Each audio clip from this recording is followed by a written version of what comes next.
इसीलिए कुछ specially prepared device can see objects in dark bye receiving infrared radiation. तो कुछ ऑब्जेक्ट को ढूंढना है तो कुछ ऐसी ऑब्जेक्ट होते हैं जो रिसीव करते हैं infrared radiation. This device are generally called night vision devices.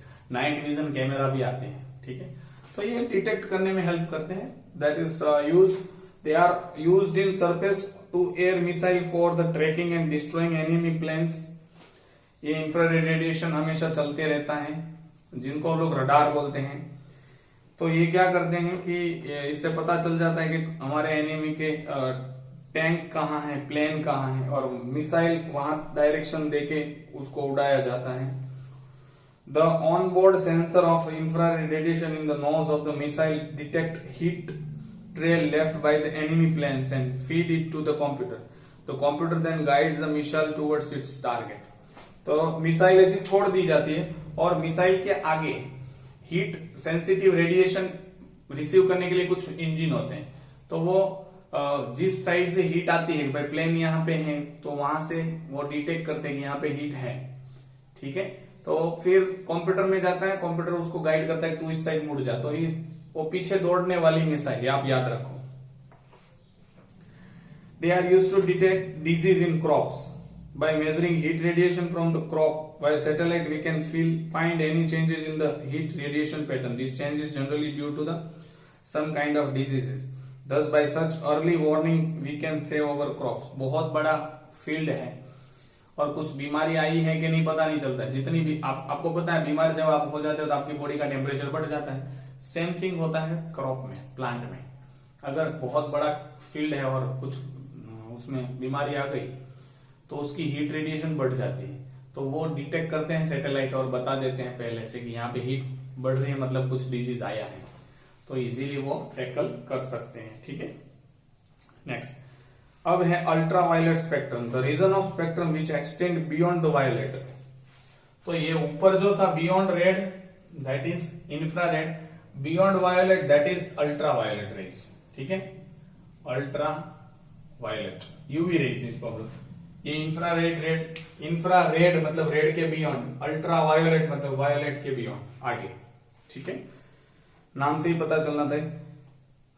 Visible spectrum के नीचे आएगा। हमको पता है विजिबल स्पेक्ट्रम का रेडिएशन का वेवलेंथ क्या है, 4000 टू 8000। इसका क्या है 8000 टू 10⁻⁻3। बियॉन्ड क्या है 8000 टू 100 एंगस्ट्रॉम, ठीक है। तो 4000 टू 100 एंगस्ट्रॉम के बीच में जो भी आएगा उसको हम लोग अल्ट्रावायलेट रेडिएशन कहेंगे। वापस मैं रिपीट करना चाहता हूं, विजिबल स्पेक्ट्रम जो है, ठीक है, विजिबल स्पेक्ट्रम मतलब जो light radiation that produce sensation in our eyes, जो हमारी आंखों में सेंसेशन प्रोड्यूस करते हैं, ऐसे जो लाइट रेज है उसको विजिबल स्पेक्ट्रम हम लोग बोल सकते हैं। और उसके बियॉन्ड, रेड के बियॉन्ड जाएगा वो इंफ्रारेड, ठीक है। तो हम लोग यहाँ पे वेवलेंथ लिखते हैं। तो ये तो आपको पता है ये विजिबल स्पेक्ट्रम है 4000 से 8000 एंगस्ट्रॉम। उसके बियॉन्ड अप टू द 10⁻³ मतलब आप लोग 1 × 10⁻³ या तो आप कुछ और यूनिट अगर लगाना चाहते तो 0 लगाते जाए। और यहां पे वायलेट के beyond up to the 100 angstrom ये है यूवी रेज, ये था इंफ्रारेड, ठीक है। ये किसने डिस्कवर किया है, discovered by professor J Ritter in 1801। Silver chloride paper पे वो अलग अलग इफेक्ट देख रहा था लाइट की, अलग अलग स्पेक्ट्रम की। उन्होंने beyond violet the paper first turn violet then brown and finally black. तो उन्होंने यहाँ पे एक पेपर रखा है।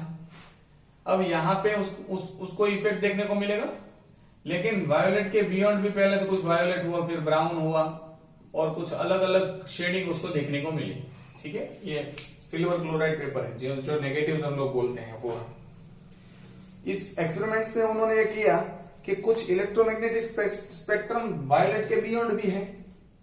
तो वो 1800 में डिस्कवर हुआ था, 1801 में हुआ है, ठीक है, 1 साल के बाद। Beyond violet which is invisible to human, हम लोगों को दिखाई नहीं देता है लेकिन केमिकल इफेक्ट करता है सिल्वर क्लोराइड पेपर पे, इसलिए उसको उन्होंने नाम दिया केमिकल रेज और एक्टिनी raise.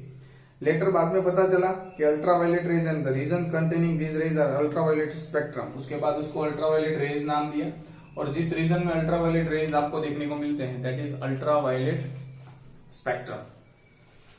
Further, he found that glass absorbs this radiation to considerable amount, but quartz does not. ये याद रखना, उसमें क्या था, ग्लास एब्जॉर्ब करता है और रॉक सॉल्ट भी करता है इंफ्रारेड रेडिएशन को, ये तो सब करते हैं। इसमें ग्लास कर सकता है लेकिन क्वार्ट्स नहीं कर सकता। क्वार्ट्स एक टाइप का पत्थर आता है, आपको देख पता हो तो, ठीक है, कलरिंग पत्थर आता है, क्वार्ट्स इसको नहीं कर सकता है। ये experiment for ultraviolet radiation are best conducted with quartz prism. तो यूवी रेज का जितना भी एक्सपेरिमेंट है वो क्वार्ट्ज प्रिज्म से अच्छी तरीके से आप कर सकते हो, क्योंकि वो उसको एब्जॉर्ब नहीं करता। यूवी रेज के sources, any source of light and temperature जिनका 2500 डिग्री से ज्यादा है, दे आर यूवी रेडिएशन। तो 2500 डिग्री टेम्परेचर जिसका भी पहुंच जाए, आपके माइंड का पहुंच जाए या आपके हाथ का पहुंच जाए, हालांकि तुम्हारे दिमाग का तो 2500 से भी ज्यादा ही होगा, तो 2500 डिग्री सेल्सियस से ज्यादा टेम्परेचर वाले जितने भी ऑब्जेक्ट है दे इमिट अल्ट्रा यूवी रेज, ठीक है। इलेक्ट्रिक स्पार्क है, लैंप है, ये प्रोड्यूस करते हैं, मर्क्यूरी वेपर लैंप है, उसके बाद सनलाइट तो है ही है। ज्यादातर क्या होता है कि अपर एटमॉस्फेयर में ये थोड़ा सा आया है तो मैं बता दूं। फॉर एग्जांपल ये अर्थ का एटमॉस्फेयर या अर्थ है, यहां से यूवी रेज आएगी तो ऊपर एटमॉस्फेयर में बादल भी होते हैं, ठीक है, आपने देखे होंगे। तो जितनी यूवी रेज आते हैं वो ज्यादातर हाफ ही अंदर आते हैं, हाफ तो ये रिफ्लेक्ट हो जाते हैं। अब जो आ रहे हैं वो भी क्या करेंगे, यहाँ पे आपको पता है टोपोस्फियर, स्ट्रेटोस्फियर, ठीक है, ट्रोफोस्फियर, स्ट्रेटोस्फियर, आयोनोस्फियर, एक्सोस्फियर, एटमॉस्फियर के लेयर है। तो स्ट्रेटोस्फियर में ओजोन गैस बनता है, तो वो क्या करेगा, यूवी रेज क्या करेगा, ऑक्सीजन का ओजोन में कन्वर्शन करेगा। सेम थिंग वो करेगा ओजोन का, जितना ऑक्सीजन का ओजोन बना है उतना ही ओजोन का ऑक्सीजन वो बना देता है, ये बैलेंस होता है, ठीक है। तो अब क्या है, क्लोराइड आता है CFC में से, या आपको पता है क्लोरोफ्लोरोकार्बन, फ्रीज में और AC में गैस का बोतल होता है जिसमें CFC गैस होता है। वो क्या करेगा, जब रिलीज होगा सबसे लाइट है तो ऊपर चला जाएगा, तो स्ट्रेटोस्फियर में एक रिएक्शन होती है और क्लोरीन अलग हो जाता है। अब क्लोरीन क्या करेगा, डिग्रेडेशन बढ़ा देगा ओजोन का ऑक्सीजन। अदरवाइज यूवी रेज क्या करता था, जितना बनाता था उतना ही बिगड़ता था, देयर इज नो इक्विलिब्रियम था सब, लेकिन क्लोरीन ने आके सब खत्म कर दिया और एक कैटालिस्ट के फॉर्म में इस्तेमाल होता है। Catalyst never used in the chemical reaction, ये तो पड़ा ही रहेगा जितना है। अब धीरे धीरे ओजोन लेयर रिपेयर हो रहा है, दैट इज बहुत बार आ गया है। Next is detection, I think so detection of sources of ultraviolet radiation. Detect करने के लिए कुछ क्या है हमारे पास, फोटोग्राफिक फिल्म तो है ही, सिल्वर क्लोराइड तो है ही। Ultraviolet radiation can be detected by fluorescence. Fluorescence is the phenomena where substance absorb an incident light of smaller wavelength and then reflect a light of longer wavelength. Fluorescence में क्या होता है, कोई चीज चमकती है वो वाली चीज है, तो शॉर्टर वेवलेंथ वाली जो लाइट है उसको वो एब्जॉर्ब करता है, लॉन्गर वेवलेंथ को वापस रिफ्लेक्ट कर देता है। Thus when ultra UV rays are made to pass through quinine sulphate solution, एक सॉल्यूशन आता है क्विनाइन सल्फेट सॉल्यूशन, ठीक है। क्विनाइन का नाम आपने सुना होगा, मलेरिया की दवा का नाम है क्विनाइन, जेरी मलेरिया। क्लोरोक्विन तो है, वो तो Plasmodium, I think so it is Plasmodium vivax only. Plasmodium falciparum जो जहर આપણે કહીએ ને ઝેરી મલેરિયા, એની માટેની દવાનું સોલ્યુશન છે। तो उसमें क्या होगा, आपको ये जस्ट यूवी रेज जैसे पास होगी मतलब जितनी भी रेडिएशन पास करोगे वो थोड़ी शॉर्टर वेवलेंथ वाली, मतलब यूवी रेज को वो एब्जॉर्ब करेगा, बाकी सबको जाने देगा। और ये क्या करेगा, they are absorbed by it and then converted, ये क्या करेगा, उसको लॉन्ग वेवलेंथ में कन्वर्ट करेगा, जो ब्लूइश लाइट को स्कैटर करता है। Similarly zinc sulphide, barium sulphide, barium platinocyanide, ultramarine, ये सारे हैं यूवी रेडिएशन को एब्जॉर्ब करते हैं। शोज फ्लोरोसेंस, दे में इमिट ब्लूइश लाइट, इसीलिए ब्लूइश लाइट वो मतलब बाहर निकालते हैं। नेक्स्ट प्रॉपर्टीज हम लोग देखने वाले हैं। ये भी इलेक्ट्रोमैग्नेटिक रेडिएशन है, इसलिए इलेक्ट्रिक फील्ड और मैग्नेटिक फील्ड उसको डेविएट नहीं कर सकता। मतलब मैंने अभी बोला था ना, वो पॉजिटिव साइड जाएगा, नेगेटिव साइड नो, सीधी चली जाएगी, नो इफेक्ट। इसकी स्पीड भी लाइट की तरह है, 3 × 10⁸ मीटर पर सेकेंड। इसकी वेवलेंथ 4000 से 100 एंगस्ट्रॉम, ठीक है, ये तो हमने बता दिए। ये भी law of reflection and law of refraction दोनों ओबे करता है। ये भी फ्लोरोसेंस प्रोड्यूस कर सकता है। जिंक सल्फाइड, बेरियम सल्फाइड, हम लोगों ने सारे नाम लिखे हैं। फ्लोरोसेंस क्या होता है, ये शॉर्ट वेवलेंथ वाली लाइट को एब्जॉर्ब करते हैं और कन्वर्ट करते हैं लॉन्गर वेवलेंथ वाली लाइट में, और ब्लूइश कलर, मतलब ब्लूइश कलर का दिखाई देगा। लॉन्ग वाला क्या है, वायलेट, इंडिगो, ब्लू, तो ब्लू, इंडिगो और वायलेट कलर का मिक्सचर टाइप आपको ग्लिटरिंग इफेक्ट देखने को मिलेगा, मतलब चमकीला होगा। They produce chemical effect in silver salt, silver chloride paper में ये केमिकल इफेक्ट शो करते हैं, इसीलिए तो पता चला, ठीक है, जो प्रोफेसर जे रिटर ने बताया लगाया था। Next is they are absorb by the atmosphere and converted oxygen to ozone. ये क्या करता है, एटमॉस्फेयर में एब्जॉर्ब होता है, स्ट्रेटोस्फीयर में स्पेसिफिकली, और ऑक्सीजन का ओजोन में कन्वर्शन कर देता है। थोड़ा ये रेट बढ़ गया होगा, पता नहीं, बिजली होती है तब भी ये होता है। यूवी रेज तो आपको पता है कैंसर कर सकता है, ज्यादातर अगर ह्यूमन बॉडी में है तो लंबे वक्त तक आप रहोगे यूवी रेज रेडिएशन के एक्सपोज में, तो it may leads to the cancer, ठीक है। Use UV radiations are absorbed by the skin, stimulate the body to produce vitamin D, which is very good for the growth of strong bone and teeth. इसलिए छोटे बच्चे को, 1 महीने 1.5 महीने के बच्चे को सुबह सुबह में सनलाइट में रखते हैं, बहुत अर्ली मॉर्निंग की बात कर रहा हूं मैं, दोपहर को नहीं रखेंगे। तो क्या करेगा, सनलाइट की वजह से विटामिन डी सिंथेसिस होता है, जिनसे हमारे बोन और टीथ मजबूत बनते हैं।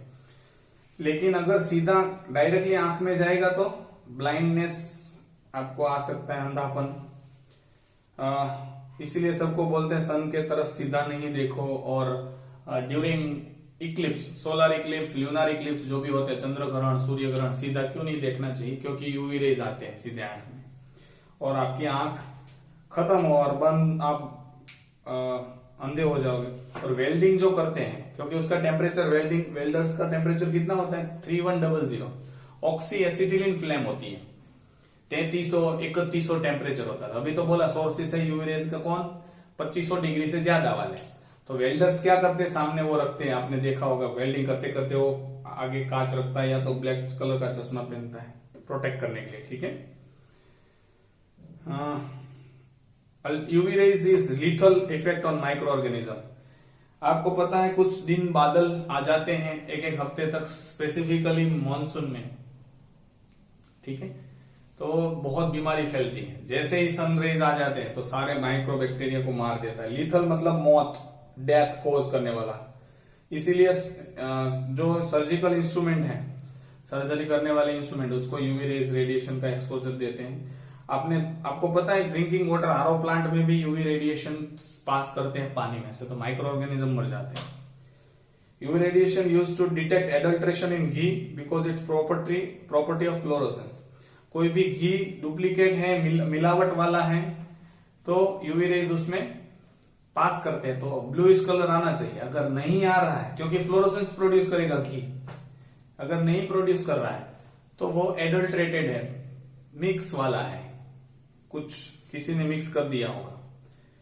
Next, UV radiations are used to detect forgery of check or important document prepared by erasing original. Check में देखो कोई इरेज करके पता है कुछ लिख देता है, तो उसको चेक करने के लिए यूवी रेडिएशन यूज करते हैं। जब यूवी रेज लैंप के सामने रखेंगे तो अल्टरेशन क्लियरली शो हो जाता है, ठीक है। टाइम के हिसाब से वो काम करता है, अलग अलग शेड दिखाएगा कि अभी से है तो उसका कुछ शेड अलग होगा, उसमें से यूवी रेज अलग तरीके से पास होगा, अलग कलर प्रोड्यूस करेगा, ठीक है। UV use for detecting original diamonds from fake diamond. So duplicate diamond से ओरिजिनल डायमंड चेक करना हो तो यूवी रेज एक ही, अभी बीच में कुछ आया था तो यूवी रेज भी उसको नहीं मतलब डिटेक्ट कर पा रहा था, कुछ सालों तक यही चला डुप्लीकेट। सब लोगों ने क्या किया था, ये सूरत वाले लोग जो थे उन्होंने क्या किया, आर्टिफिशियल लेबोरेटरी बनाई, और जो कंडीशन उसको मतलब हीरा डायमंड है वो तो कार्बन में से ही बनता है, प्लांट बरीड हो जाते हैं, फिर कोल बनता है, वो आपको पता है हीट प्रेशर, तो सेम प्रेशर टेम्परेचर उसको यहाँ पे लैब में दिया, तो that converted into diamond and that is fake diamond. कुछ 15,000 करोड़ का है, कुछ बहुत बड़ा घोटाला हुआ था। तो ये था हम लोगों ने स्टडी किया वो। नेक्स्ट थिंग हम लोग आई थिंक तो मैंने बहुत ज्यादा पढ़ा दिया है, सो नेक्स्ट थिंग हम लोग कल नेक्स्ट आगे से पढ़ेंगे, और साथ में एक दूसरा भी चैप्टर ले लेंगे जो बहुत इजी है, ठीक है। तो तब तक के लिए आप एंजॉय करें, thank you very much and have a nice day, enjoy the lockdown.